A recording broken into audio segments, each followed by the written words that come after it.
Seed companies are required to do a germination test on the seed that they're selling every year. And I'm going to show you how you can do a simple germination test at home to make sure that your seeds are viable.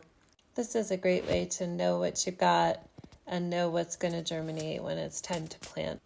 Here I'm labeling the varieties of seeds that I'm about to test.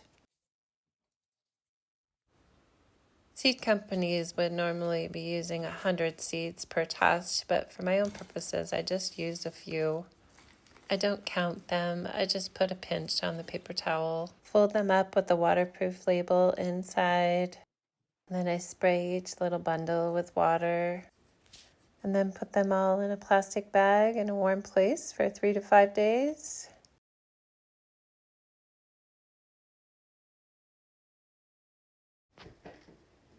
This Mitspuna has 0 germination, but this lettuce is really nicely sprouted. I make a pile of labels of the ones that germinated well and the ones that didn't germinate well.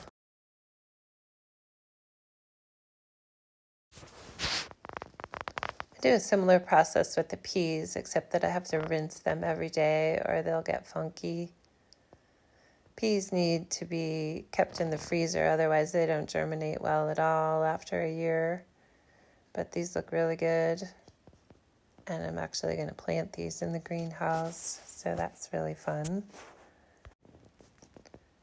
Looks like all but 2 of these have sprouted, so they're doing great. Here's a close-up of the lettuce seed that's sprouted. And then I just keep really good records. I write on the packet what the results were. And I'm sure to write no germ on the packets that didn't germinate.